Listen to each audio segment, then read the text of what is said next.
Hi, I'm back. Like I said, I will be reading through the stories of Coffee Talk on the phone. I'm just going to reload from the last day and take a look at whatever extra stuff is on the phone, and I'll put timestamps, so don't worry about it. But I'll put whatever extra stuff that is on the phone, like because we have a notification on there, so I got something new because I was able to redo some of the things. Okay, one of the new things is just a bunch of drinks that I was able to not figure out, I looked it up since you did, but whatever. And then we have a new, do we get like everyone's stuff? I still am missing one on Myrtle. That's really disappointing, but oh well. But I have all of Neil's, so we're going to read through that. Neil, so we don't have a birthday. Self-summary, please. Oh, he left everything blank. Please write your profile here. That is so cute. But we know the questions now are my summary, favorite things, what I'm doing with my life. I don't remember if we were able to see that on the other people's. Hendra's picture is so cute. So we do get to see the other things. So cute, so cute. Oh, did anything change on anything? Trying to be a better father while running a record store. Nope, that all looks the same. Aqua's, we know that the picture is different.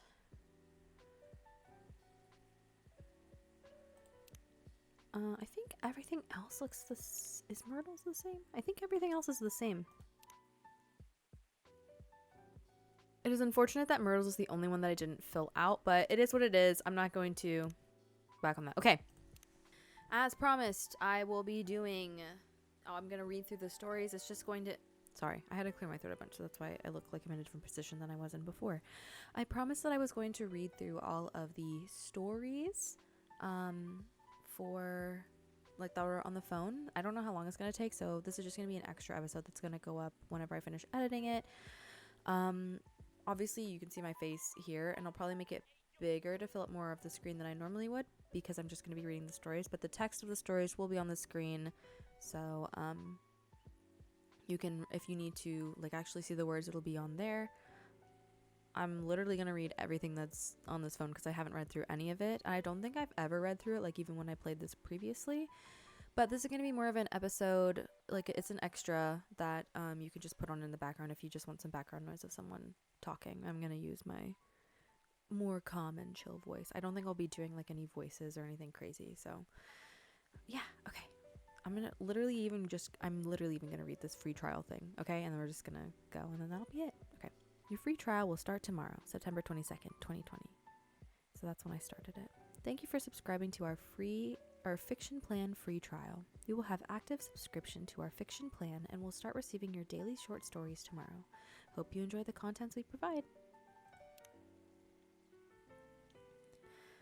September 23rd, 2020. Road Trip by Freya Fatima. And if a double-decker bus crashes into us, to die by your side is such a heavenly way to die. And if a 10-ton truck kills the both of us, to die by your side, well, the pleasure, the privilege is mine. Morrissey's voice blasted from the old speaker of the car. Everyone in the car was singing along, and by everyone, I was talking about me. And her. There were only two of us. Two of us and an almost empty highway. Do you consider dying by my side to be a heavenly way to die? She asked after the song finished, breaking the noisy silence of the car. That depends, I answered. Depends on what?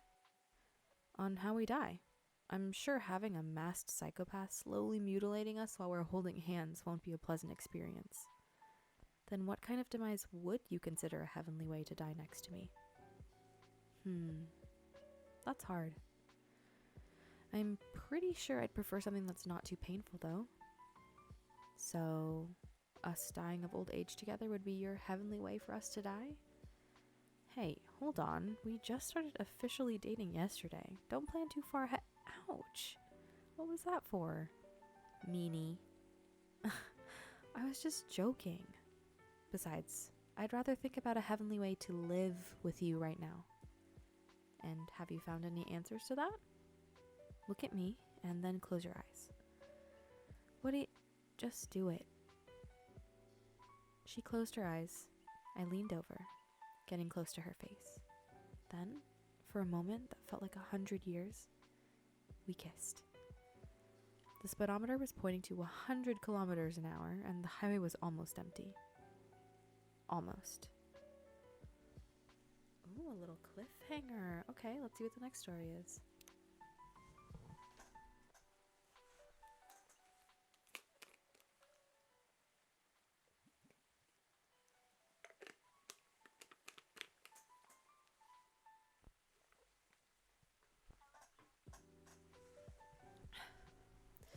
September 24th, 2020. Death Drives by Freya Fatima. Death drives, but sometimes he commutes. When that happens, you know for sure, because his presence is clear all over the news. But still, mostly, Death drives. I realized this fact after returning from a long trip to Tokyo I took recently. As usual, I drive to work every day, thanks to the unreliable public transportation here. And I notice that every day, my life is always on the line. No, not on the line as in, we will eventually die and we don't know when. On the line as in, we are all at war with everyone else. We're in a war between pedestrians, cyclists, motorcycles, cars, and everything else on the road. And during all of that, death is either driving or sitting in the car seat next to us. Ever since realizing this, I started to drive more carefully. I drive as if my parents are sitting next to me and telling me to drive slower, because I know death does not like reckless driving, and he's not as forgiving as my parents. Okay. Interesting title. September 25th, 2020. French Kissing a Cat by Freya Fatima. So, what's the craziest thing you've ever done in your life? Asked her dating app partner. Pretty bold question to ask on your first date, Akari thought to herself, and in the first hour as well. Are you sure you want to know the answer? She asked back. Definitely. I think it's the best icebreaker question, and it's also a good indicator. Indicator of what? For how compatible we are, and? Well, you know, I don't mean to offend you, but just in case your answer is I cut someone into 12 parts or I strangled my Tinder date till he died, it's an indicator that I will immediately run away. Fair enough. Akari's interest in this guy increased. Maybe, just maybe, he could handle her story. So, do you want me to go first? He asked. I'll go first, although it's more like a crazy hobby of mine, not something I did just once, so I could tell the story for the rest of my life. Color me interested. So, I love to kiss cats. That doesn't sound too crazy. I'm talking about lips to lips kissing, especially French. I love French kissing a cat. What? Her date responded without hiding his surprise. You never tried it? If you feel uncomfortable with kissing a male cat, you can always try doing it with a female one. Are you telling me you've kissed a female cat before? Both male and female. I'm pretty flexible. He didn't say anything, which was unsurprising considering such secrets weren't usually revealed on a first date, or ever for many people. It's not that bad, you know? Here, let me tell you about the first time I French kissed my cat. ... I was around 14, an age where most people feel curious about many, many things, especially sexual stuff. But I had no boyfriend, so I couldn't just ask someone to help me practice kissing. But I did have my biggest love at that time. Her name was Oren, and she was a beautiful orange cat with a gorgeous pair of shiny orange eyes. Her date still hadn't responded, so Akari continued. Seeing her beautiful eyes, I got an idea. I decided to borrow my mother's red lipstick and paint my lips red. It was a mess, but I was pretty satisfied with the results. I picked her up as usual, and without her knowing, I quickly put my lips on hers. Of course, she clawed her way out of my grip, but just in that quick moment, I felt something weird. It's the same feeling you have when you ride the merry-go-round the first time. No, roller coaster would be a better comparison. After that, I started honing my skills, and now even stray cats don't mind me kissing them. To her surprise, Akari noticed that her date hadn't left her alone in the cafe, unlike previous dates she'd told her story to. Are you crazy? The man asked her with his eyebrows halfway to his hairline. Well, you did ask about the craziest thing I've ever done. Why? You're not interested in kissing a cat even after listening to my story? God, no. I'm a dog person, for God's sake. Haha, okay, I like the twist at the end. A little odd, though. Animals can't consent. Well, maybe they were nekomimi, like cat people, and they could consent. If there's a thing that can't consent to things, don't do things. Does that make sense? I think you know what I'm saying. Sorry to break the reading story part of it. Okay, we're just gonna move on.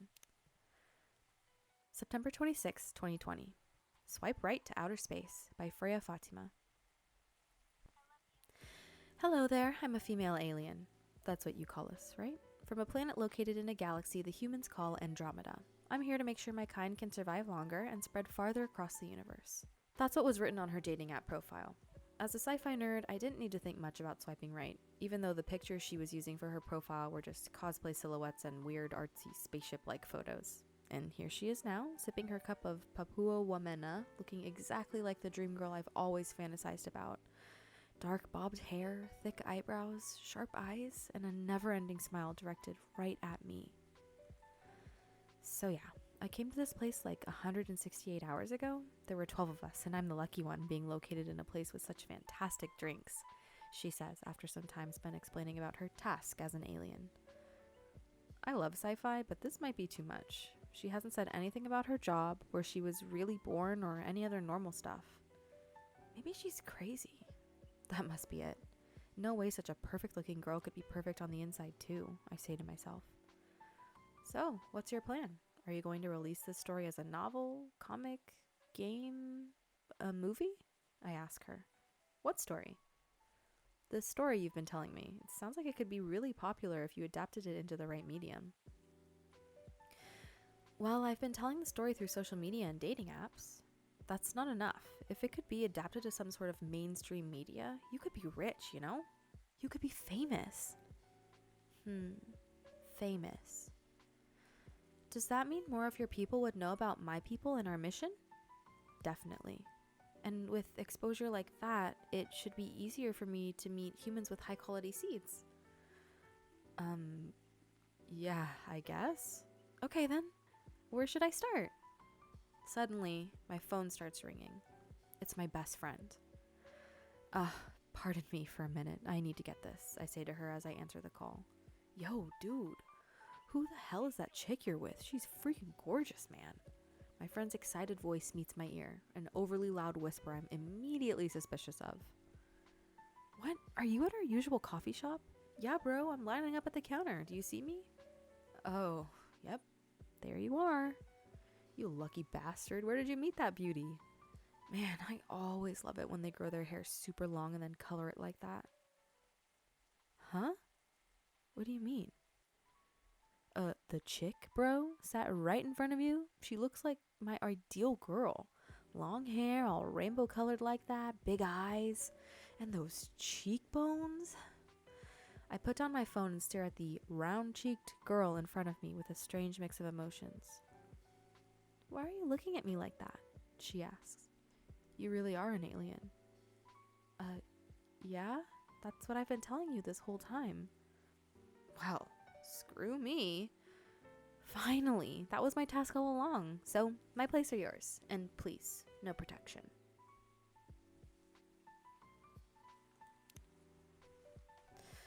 September 27th, 2020. Cyberpunk Love Hotel by Freya Fatima. Room service, get this order to room 512. The order came around 10:30 p.m. I was doing nothing. Or, in other words, I was waiting for an order to come. I was tasked to take a bottle of wine and a couple packs of condoms. Yes, sometimes guests really do ask for things like this. Talk about being unprepared. The person in charge that night gave me the requested items and let me out of the room to deliver them.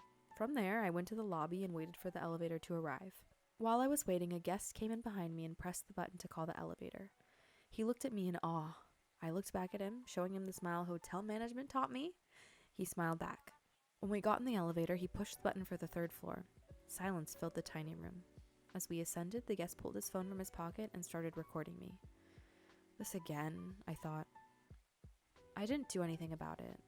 To be precise, I can't do anything about it. It's part of the job after all. Ding! We reached the 3rd floor. The guest left while still pointing his camera at me. At me. At me. At me. At me. I waited, alone, until the elevator reached the 5th floor a few seconds later. I left the elevator and started moving towards room 512. When I was in front of the door, I rang the bell to let the occupants know I'd arrived. It's here. I can hear the muffled voice of a woman. The door opened. Look, hun, they really do use a robot to deliver room service, the woman shouted back to her partner. That is so cool, the guy responded, trying to sound interested, though I'm sure he was staring at the woman's butt and couldn't wait to use the stuff they'd ordered. I want to take a picture with the robot, okay? The woman said in a saccharine, sweet, mildly nauseating tone. Sure, hun. Wait, are you sure it's okay to just hug the robot like that? Huh.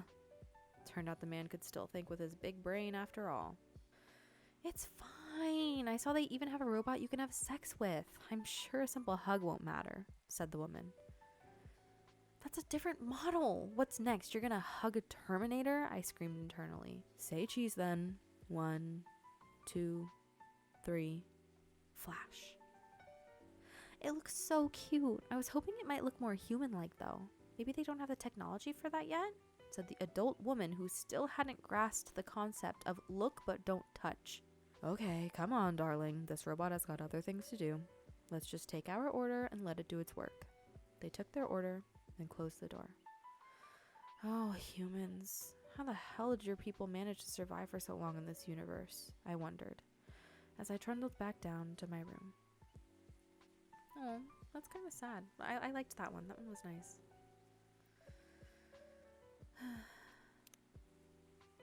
September 28th, 2020.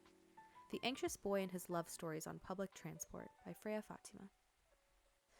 The day was hot, sunny, and humid, just like most days in Jakarta. I was standing inside a crowded bus, neither well-functioning air condition nor proper ventilation, trying to keep myself productive in the uncomfortable environment by reading my recently bought copy of Maruki Harukami's The Elephant Vanishes, while listening to a random playlist on my old iPod. Despite the hellish conditions, you could say I was luckier than most because I was standing near the rear door of the bus, leaning my back on the side of a seat, safe enough not to fall out of the bus, breezy enough to breathe freely. As I mentioned, I was on a public bus in Jakarta, so naturally I needed to be wary with my surroundings, mostly keeping my belongings secure from pickpockets and other human pests. I glanced around the bus several times in between pages, and that was when I saw her. It's hard to describe her. She has no specific characteristic to differentiate her from other women. She was like the perfect example of the girl you walk past unseeing on the sidewalk every day. A girl you might glance at for a second, then a few steps later it would be hard even to remember her hair color, never mind what her eyes, her nose, her mouth looked like.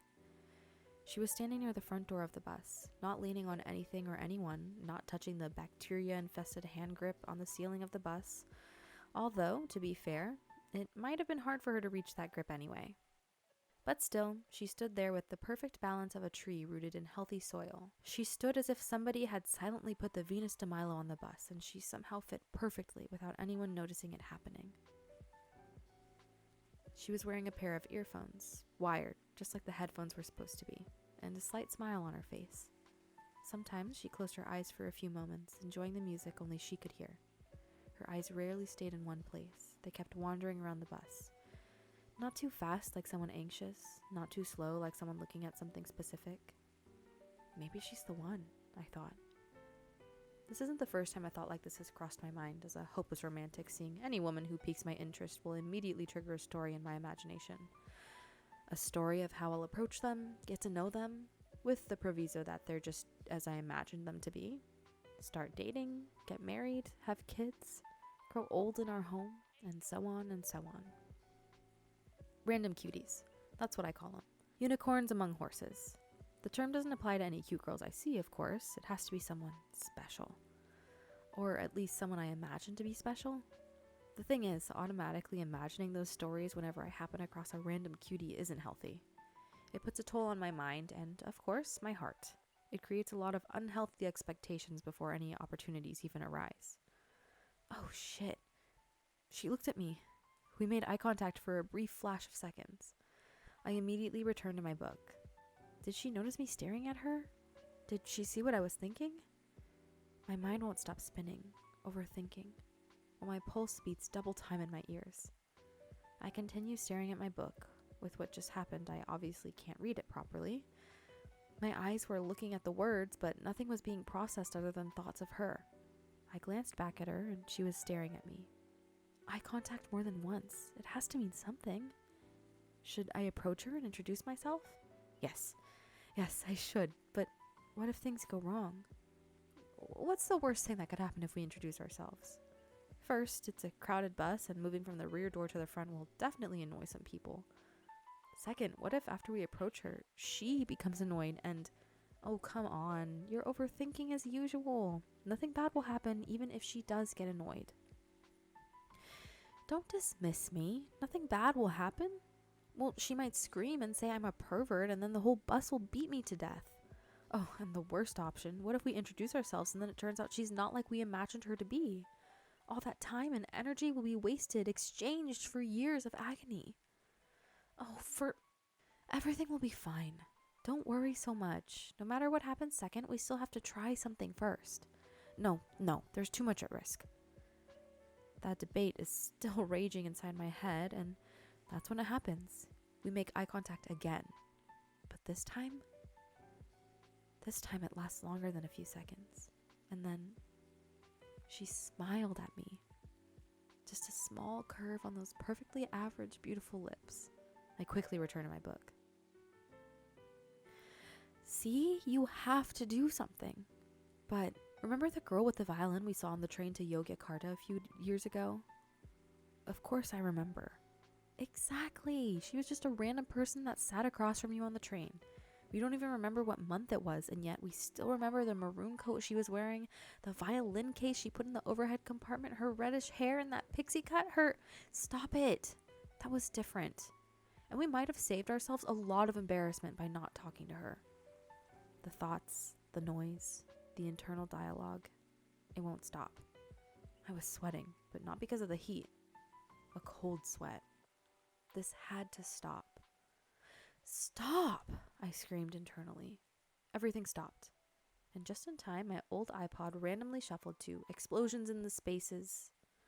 The only moment we were alone. I cranked up the volume, put my book in my bag, and just breathed. Yes, I might lose the chance to meet the one by doing this, but at least as long as I don't know her, she's perfect.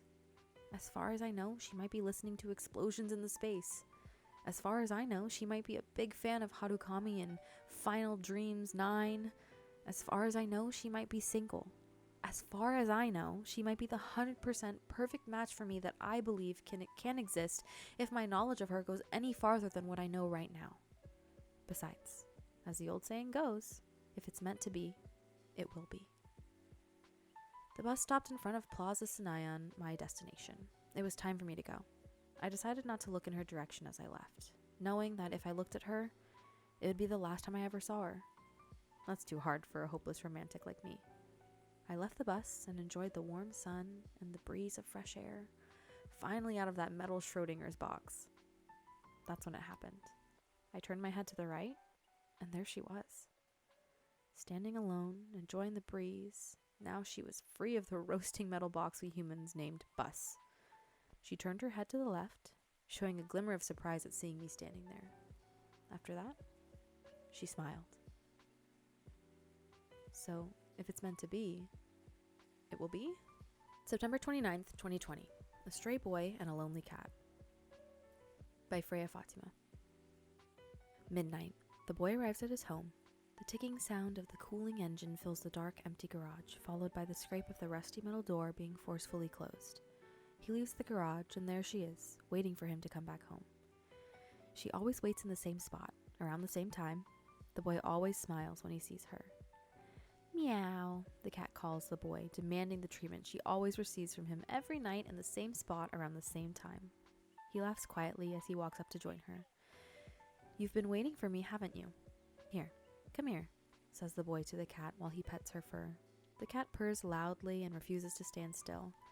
She dances around him, stands up tall on 2 feet, rubs her head against his shins, and shares her affection while enjoying their nightly routine. Until suddenly, the boy decides that their interaction is enough for today. He stands up, walks away from her, and closes his door. The cat understands that their time for the day is up. They both return to their own lives. The boy did not give the cat something to eat, and the cat did not sleep next to him to help him relax, for she was not his, and he was not hers. September 30th, 2020. Loving in Silence by Freya Fatima. It was a Saturday night. As usual, I picked her up from her apartment for another Saturday night date. I used the word another, but to be honest, this was the first actual Saturday night date we'd done since I don't even know when. It wasn't every week a cool event related to our hobby happened, so I suppose I should say, weren't going to miss this chance for a cozy evening in her apartment. We'd only been dating for 4 months, and I kid you not, we couldn't have been more different. I'm the type of person who feels restless if I don't go out on the weekend, while she'd prefer to lock her apartment from the inside, flush the key down the toilet, and never leave again. That's why me going out to her apartment on the weekend was the fairest option for both of us. I mean, we can just order food online and chill without having to worry about the traffic. Ain't that cool? That's what she said whenever I asked if she wanted to eat out somewhere. That happened a lot in our first month together. After that, I just tried to get used to it. We drove to the event. It wasn't that far, but traffic's always ridiculous on the weekend. Throughout the drive, we barely spoke. Total silence except for the music playing from my playlist.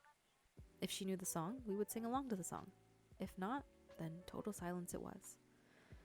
When we arrived at the event, she changed. She became the most outgoing, friendly, and talkative person around.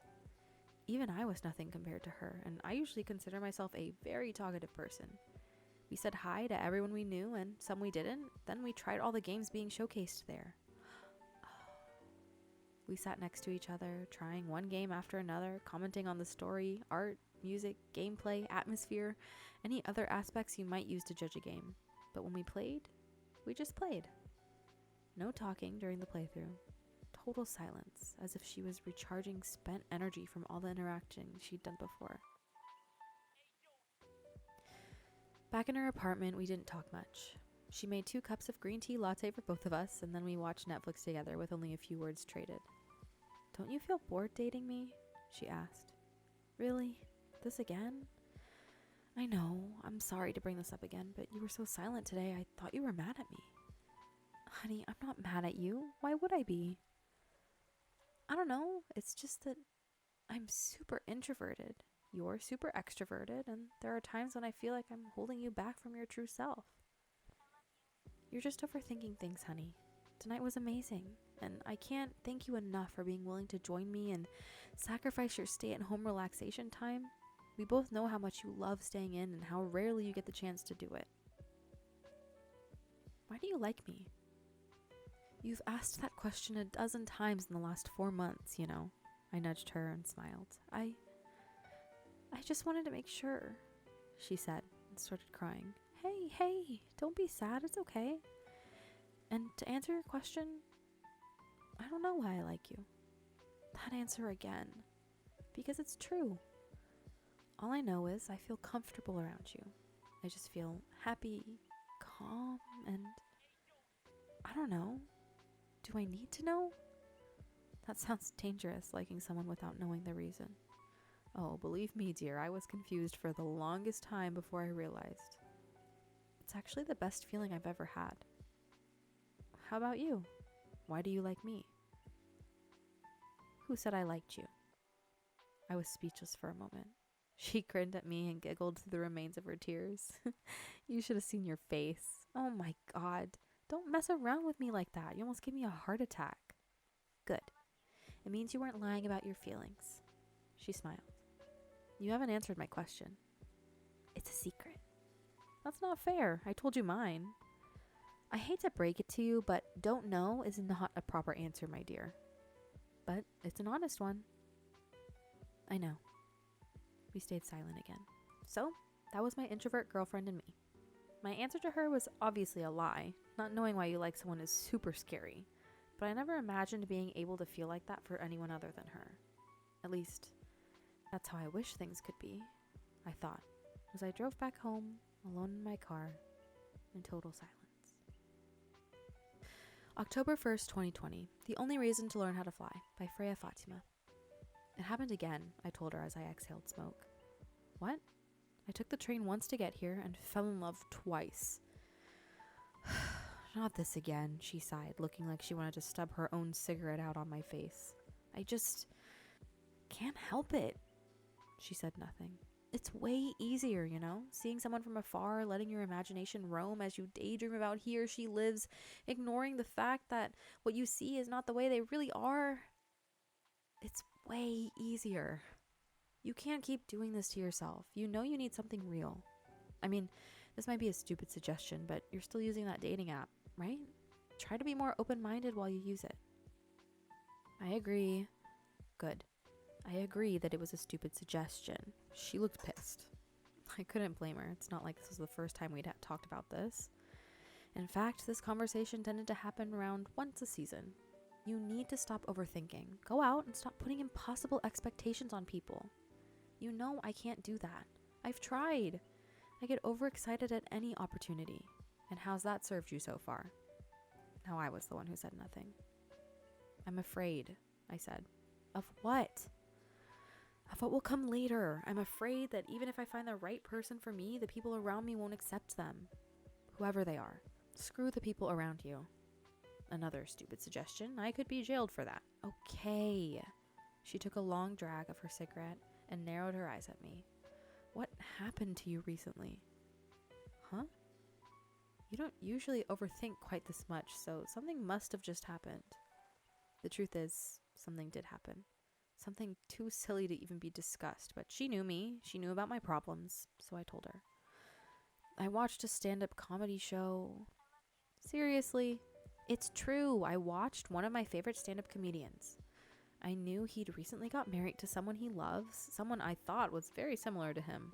All this time, I thought he took the easy way out, finding someone who'd quickly be accepted by the family he was born in and the family he's about to make. But it turned out his journey was far from easy. There were hardships I never knew he faced, and when he talked about it, it scared me. Why? The fact that I'll have to deal with it someday, the fact that I might have to choose between... I sighed. At least when I see people on the train and imagine a life with them, those imaginary people don't create these kinds of problems. They do create a different kind of problem, though. She's right. You know, sometimes I feel like I want to go to the tallest building in the city and just jump, I said. To die? That's not a... To fly, you fool. Because if that really happened, all the things that are scaring me won't matter. I can fly. Why the heck would I still care about all these boring everyday problems? Ain't that the dream, weirdo, she said as she lit another cigarette, leaving the discussion unresolved until it comes back around when the spring rains. October 2nd, 2020. Happily ever after, ever after, ever after, part 1. Do I want to grow old with you? No, I don't want to do that. But do I want to be with you? Here, in this moment, stuck in eternal limbo in an infinite loop of this exact hour forever? Hell yeah, I do. That's probably the last time Romeo remembers having a really meaningful conversation with Juliet. But let's not get too far ahead of ourselves, dear readers. Just like any other story, this one also has a beginning. And it begins with an introduction. Romeo is a young man of 20. He comes from a quite conservative, but not yet out of touch family. In other words, they're just like almost every other family in the world. He hates the name his parents gave him, and he hates it even more knowing that his life so far is fulfilling all the cliches of his fictional namesakes. Falling in love with a girl named Juliet is really just the icing on the cliched cake. Juliet is a young woman of 20. She also comes from a quite conservative but not yet out of touch family. In other words, they're also just like almost every other family in the world. She loves the name her parents gave her, although she hates the fact that her life so far is fulfilling half the cliches of her fictional namesakes. Falling in love with a boy named Romeo is unfortunate, but she has no plans to die stupidly over it. Both of them study at the same university, and they're definitely not the type of people who'd naturally choose to be friends. Fate, however, in the form of a hip young lecturer with an overenthusiasm for assigning group projects and an unfortunate sense of humor, is what brings them together. A simple group assignment is what introduces our young Romeo and Juliet to each other. Even after their first fated meeting, and the many, many more meetings required to finish the assignment, there's no sign that Romeo means anything more to Juliet than a friendly acquaintance she spent a lot of time in the library with. Nor, honestly, does she mean that much more to him. In fact, after she made an ill-judged joke about the literary elephant in the room, she probably means significantly less.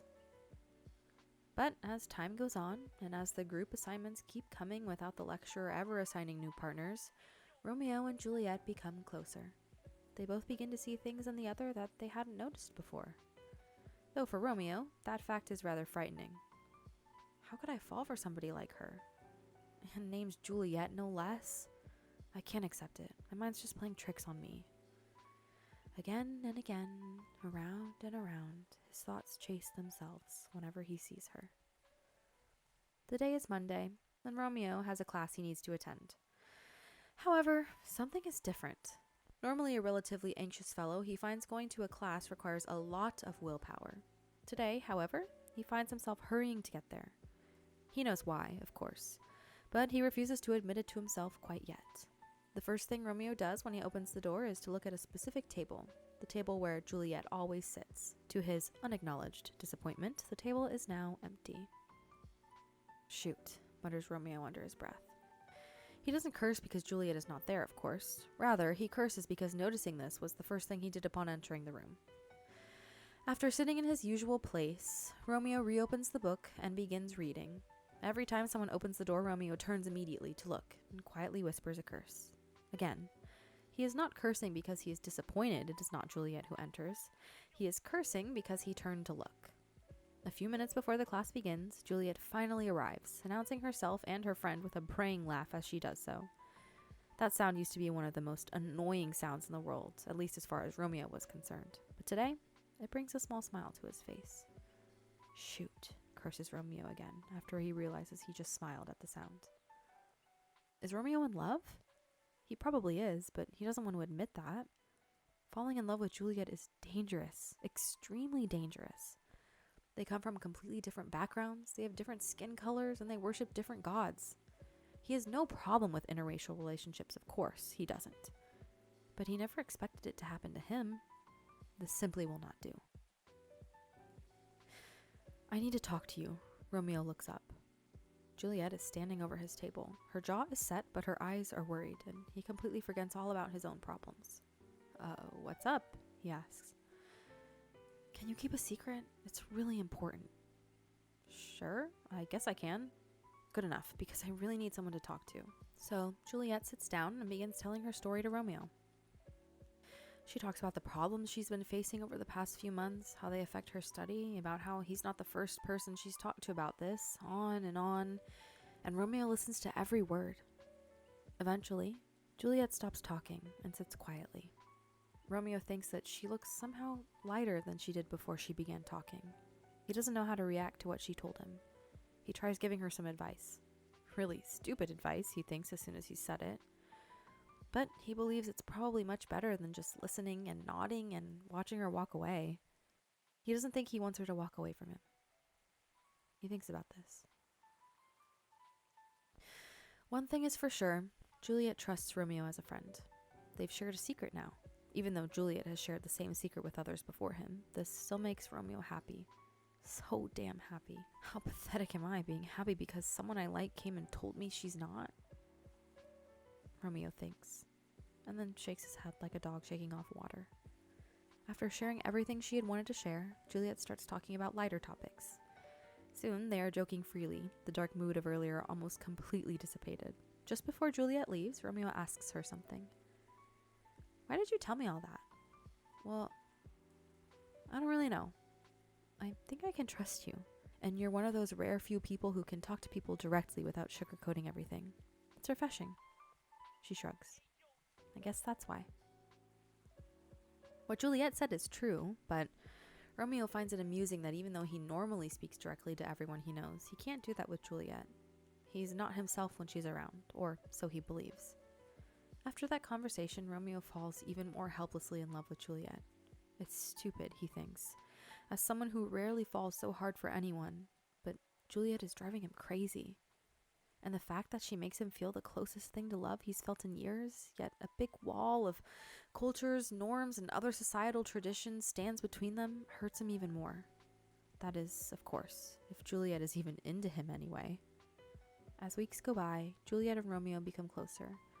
They start telling each other stories more often, but all of these stories are limited to their courses, their friends, and anything at all besides their feelings for each other. She's not into me. She's just an extrovert. She's friendly with everyone, Romeo keeps thinking. And it's when he's thinking about that Juliet suddenly comes and sits at his table. So, you said you want to tell me something? It's true. He's already sent a message to Juliet telling her he wanted to talk about something. Oh, wow, diving straight in. It's nothing all that important, actually, says Romeo. Come on, it's not like you to be so indirect about things. What's wrong with you, boyo? Romeo actually called Juliet to talk about her attitude recently. She's been weird, at least in Romeo's eyes, and feels like she's getting farther away, removing herself from many student activities she'd usually partake in. Juliet answers all his questions, all his thoughts and concerns about how she seems to be removing herself from all other side activities. She manages to shrug off or easily explain. Maybe it's just me. Maybe I'm obsessing over every single thing she does, thinks Romeo, while a pit opens up in his gut at the thought. Is that all? Anything else you want to say? She questions him. Fair is fair after all. Do you know that I used to like you? The words come out from Romeo's mouth out of the blue. He's horrified, even as he recognizes that it's a lie. He still likes her now. He doesn't even know why he decided to confess his feelings right at this random moment, never mind why he confessed with half a lie. It wasn't planned at all. But when he heard Juliet say, anything else? Well, it's definitely one thing Romeo has been planning to say to Juliet for the last few thousand eons, or as normal humans measure time since around 8 months ago. Juliet shows a flash of surprise and then says, No, I had no idea at all. Why? Why what? Why do you like me? Or did you like me? I mean, there must be a reason. Oh, of course there is. Romeo opens his mouth to tell her and pauses. He blinks slowly and closes his mouth again. Or not. I don't know. I think there is, but I'm not sure. I'm sorry, I'm talking gibberish. Juliet does not respond to that. Romeo doesn't even dare to look at her directly, but he can see out of the corner of his eye that she looks dumbfounded. He takes a breath and opens his mouth again, hoping for a lightning strike. Divine inspiration or instant death, he isn't picky. Okay, I see you as a really strong person, okay? You have a big girly side, but you're also a really strong, independent person. Okay. I get the girly part, but what makes you think I'm strong? Well, just look at how you work with all of your assignments and organizations. I definitely could never deal with everything as well as you do. Ever. Oh, come on. Everybody has something they're good at. You could do things I can't. That's pretty normal, you know? I know, but still. I'm not sure. That's probably what attracts me to you the most. When he says that, Romeo tries looking at Juliet. Just for a moment. He saw a twitch of a smile on her lips, but dared not even hope. He ascribes it to his imagination instead. So, what's next then? Asks Juliet. To be honest, I don't know. I said this because I can't keep hiding it forever. I needed to say it to you even though I know it's impossible for me to ask you out considering all the differences between us. Juliet pauses. Oh, of course. You don't need to say anything, though. I just needed to get it out of my system. That's all I wanted to say. Well, okay then. I have something else to do. You don't have anything more to say, right? Yes. No, that's all. Juliet nods and says goodbye, then quickly walks away. After Juliet leaves, Romeo lets out a heavy sigh. Good work there. That's one hell of a lot of old baggage I just let go, and a whole hell of a lot of new baggage I replaced it with. Here's an interesting fact about our Romeo. During the whole conversation, he hadn't been able to keep himself from shaking. It's an old habit that he just can't let go of. To his relief, they'd been sitting during the whole conversation, so he could hide his tremor. Still, even though he feels intense relief after telling Juliet about his feelings, his hands are still trembling. He has to wait a couple of minutes before he can walk away himself. So now, after Romeo's long-awaited but ultimately useless confession, what's next for our Juliet and her Romeo? Funnily enough, neither she nor Romeo ever mention it again. At least, not to each other. Romeo did eventually tell some of his friends about his feelings for Juliet. But what about Juliet? Romeo didn't know anything about how she was coping with this revelation. He expected that she'd probably told some of her friends as he had told his. But that doesn't even matter, he tells himself. We're not meant for each other anyway. Watching from the outside, nothing seems to change between them. They still talk about their classes, about their friends, and about shows they've watched and books they've read. But they never, ever mention again the time when Romeo revealed his feelings to Juliet. At first, Romeo had thought that confessing his feelings would mean letting go of a big boulder inside his heart. As it turned out, it only transformed the boulder into a restless rock monster asking for more. Eventually, he realizes letting Juliet know about his feelings isn't enough. He needs to have her. He wants to hold her tight. He wants to stare into her eyes and tell her he loves her to Pluto and back. He wants to hear her say, "I love you too." He wants to kiss her. He wants to run away with her to a place where no one cares about their differences and just sees them as a cute couple in love. He wants to do all good things in life together with her, and more than anything on this earth, he simply wants her.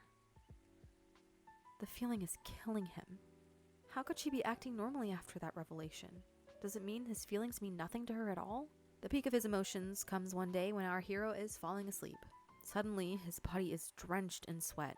His heart beats too fast, and his thoughts only run to one thing: Juliet. He wants... No, nothing so prosaic. He needs Juliet. He doesn't care about anything else. About the traditions, about their families, about anything. There's only one thing he needs to do tomorrow, and that is to confess his feelings, again, to Juliet. This time, however, he's going to ask her out. If she feels the same way, he will ask her to just give it a try and fight the world together. He resolves that he is going to take a leap of faith, and it will be the first thing he does the next time they meet. To be continued. October 3rd, 2020. Happily Ever After, Ever After, Ever After, Part 2, by Freya Fatima. It doesn't happen the next time Romeo and Juliet meet. When Romeo sees her, he knows something isn't right. After that, each time he sees her, he feels uncomfortable, almost afraid. Our hero isn't scared of much, but he can't explain how she makes him feel, as though she's surrounded by a fierce, powerful aura that keeps him from approaching. It takes a few days for whatever it is to fade. When that sense of danger finally eases up, Romeo finds he has the courage to approach her.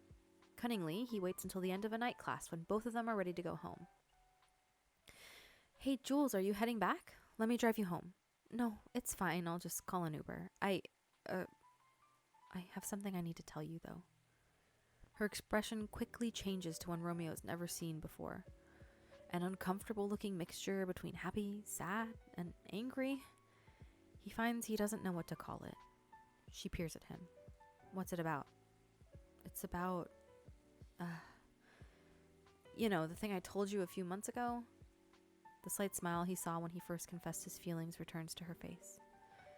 "Okay, let's go for a drive. I know a good place to talk."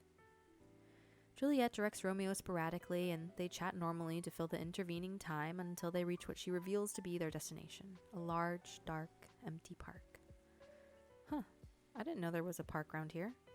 "You know nothing, Romeo." "Hey, what? You said you don't read or watch Game of Thrones." She side-eyes him. "It's all over the internet, my dude." "Good point. Well made."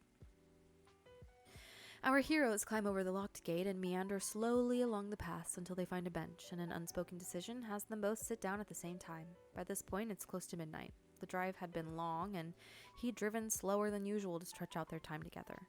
The sky is bright with stars, while the full moon hangs heavy on the horizon.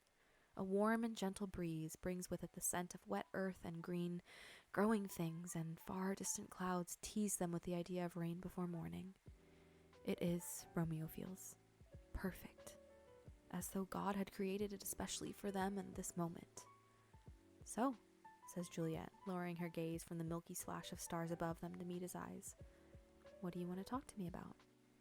And Romeo thinks, what the hell, and jumps right in. "I told you I liked you. Do you remember?" "Yes."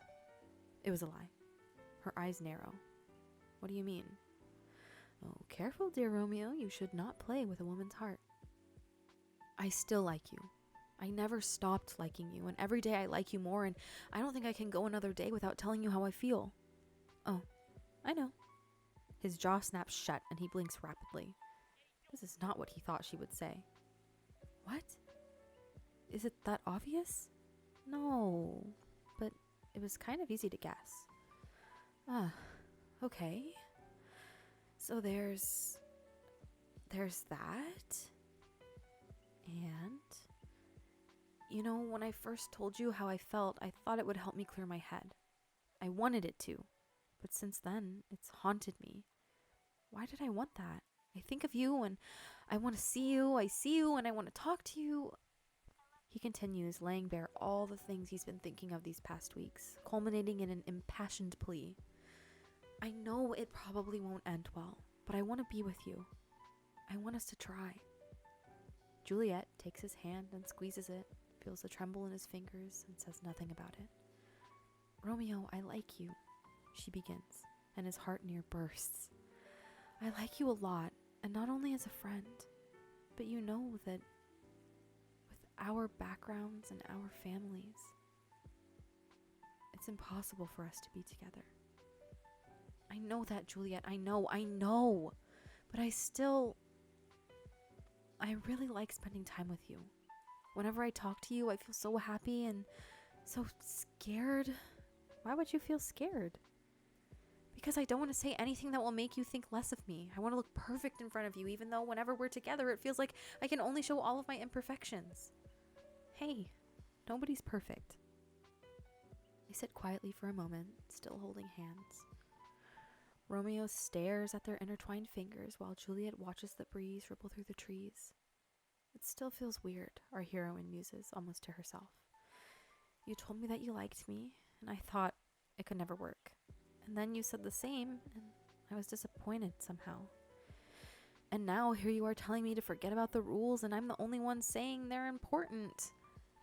Oh, tell me about it. I don't even know where this is all coming from. You don't like what I like, and I don't like what you like, and please don't get me started on the fact that your favorite book is the single worst thing I have ever read. Huh? You mean The Secret? Yes! Oh God, please, let's not talk about it now, okay? She tilts her head back and laughs, and Romeo remembers that he used to hate that sound a long time ago.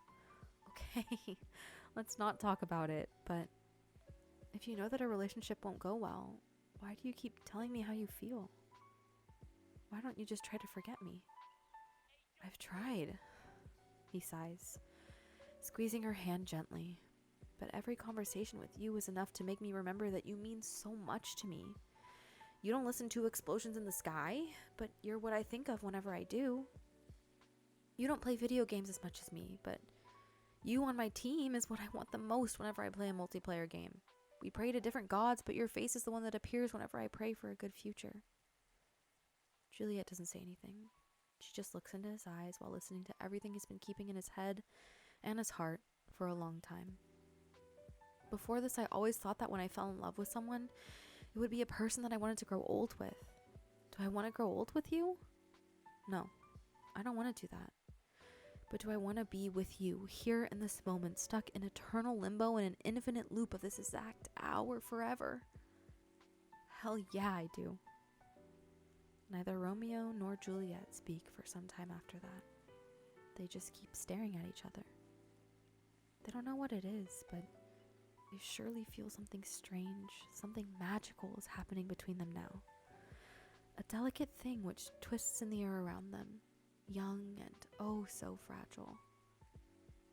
Do you love me? Juliet asks quietly. I'm not sure, Romeo answers.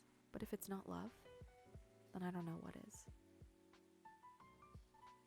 But if it is love, why don't you want to grow old with me? Because it is just love. You're such a weirdo. I don't know why I ever fell in love with you, says Juliet. Right at that moment, Romeo feels joy in his heart. A tsunami of happiness sweeping through his body, destroying all the baggage that has been messing with his head and heart for so many months. But then reality hits as suddenly as the joy. Everything happens in a single instant. In just one moment, Romeo feels the greatest happiness and the greatest sadness he's ever felt in his life. Hey, I might not be worth you sacrificing everything, especially your family. But if love is really that special, then maybe it'll give us another chance to be together. Even though maybe it can only happen in another life, when we are both cats, says Romeo. Did you just quote Vanilla Sky at me? I can't believe you did that. That's hilarious that you said that. You know I hate that movie. It's a great movie. How the hell did I manage to fall in love with you again? Both of them start laughing together, continuing until all the laughter drains into simple smiles. A simple, beautiful curve on their lips that shows a deeper meaning, only for the two of them. I love you, says Romeo. I love you too. I guess, answers Juliet. They sit closer now while holding hands. Juliet puts her head on Romeo's shoulder. Is it worth it? She asks.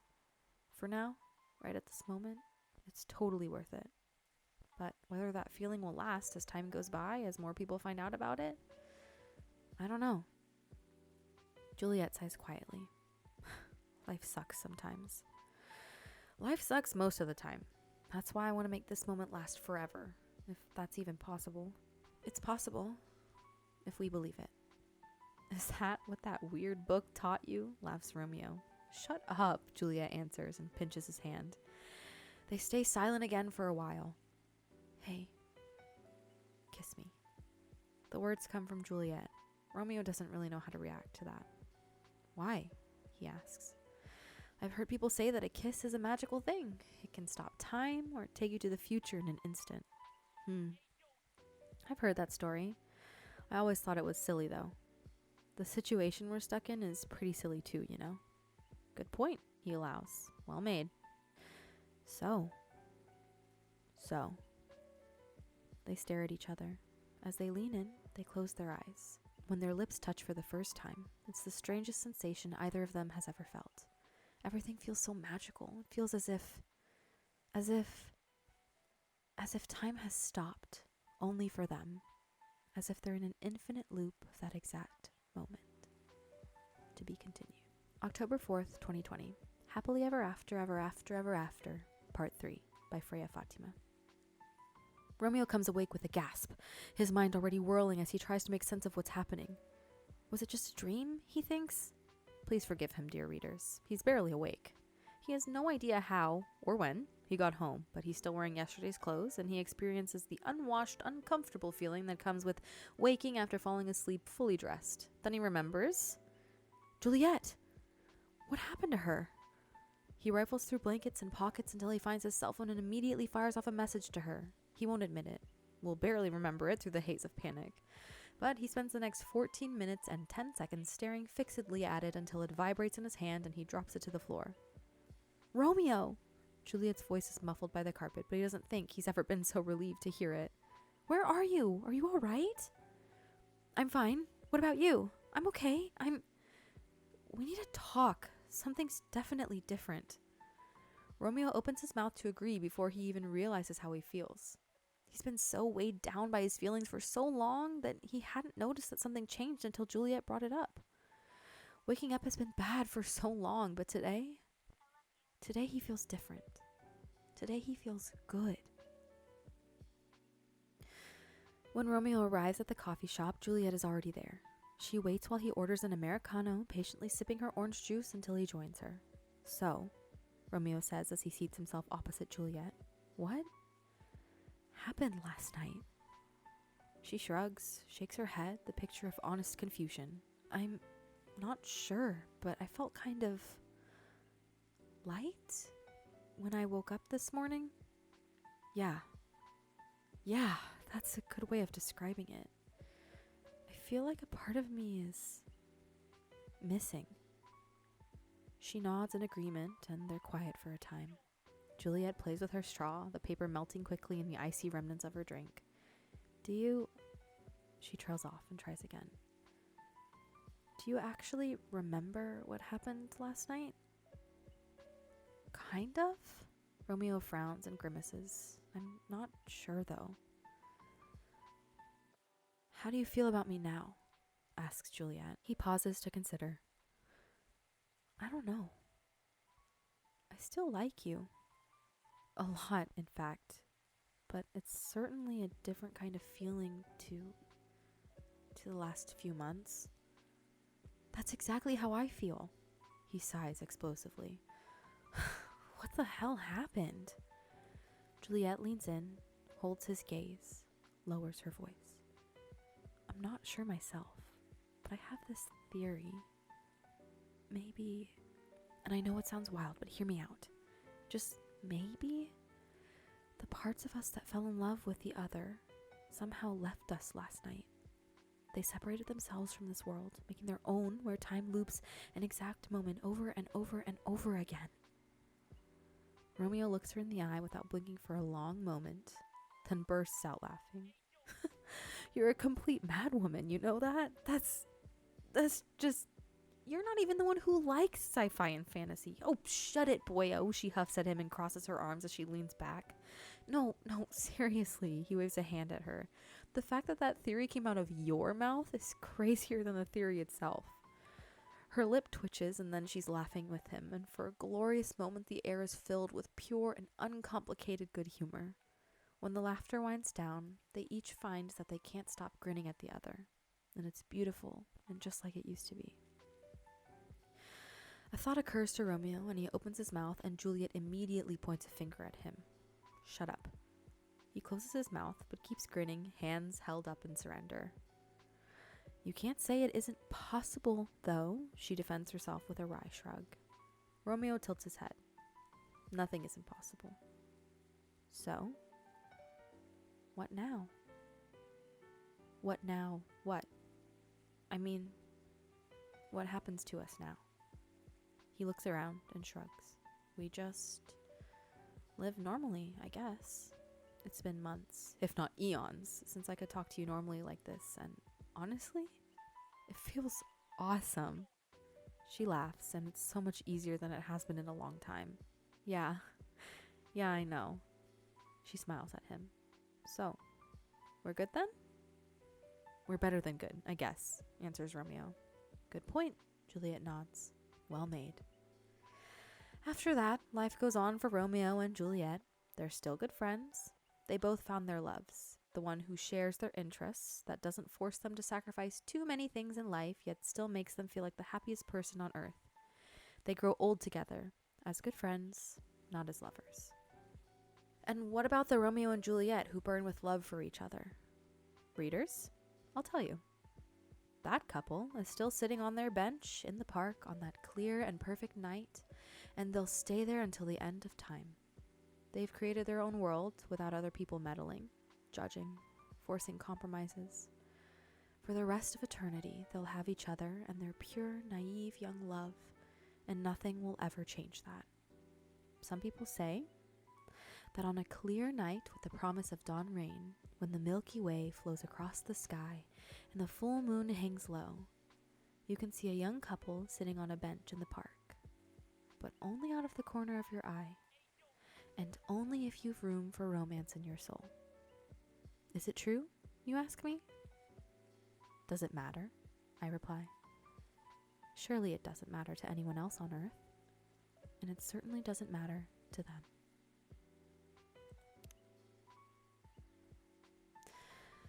And that is the end of our stories. Our last note is from the last day, October 18th, 2020, and it says, "Thank you. Your fiction plan free trial is over. Did you enjoy the content we provided for you? Do subscribe to our fiction plan for only $5 a month, or join our premium subscription plan for only $10 a month with access to all of our content. With your subscription, you can help support high-quality, unbiased journalism, as well as giving young fiction writers an appreciative audience." That last story almost made me cry a little bit at the very end. It's just beautiful. Yeah. Thank you for joining me for this little extra episode of our coffee talk. That is the end of coffee talk, the first game, like the playthrough, right? It's the end of my playthrough of coffee talk, the first game. I won't be going back and doing any extra bits of like making new drinks or anything like that. I think what I'm going to do before I play the next game is I might do like the first night of the new game, and then I'll spend some time working on the the drinks, so I don't mess any up this time around. But I haven't decided if that's what I'm going to do or not. But yeah, thank you for finishing this out with me. I hope you enjoyed the stories that were told. I think I got some of them. Some of them I thought connected to people in the game, but maybe they don't. I don't know. Some of it definitely went over my head, but they were beautiful. I liked them a lot. Yeah, that's all for this. So I will hopefully see you next time. Bye.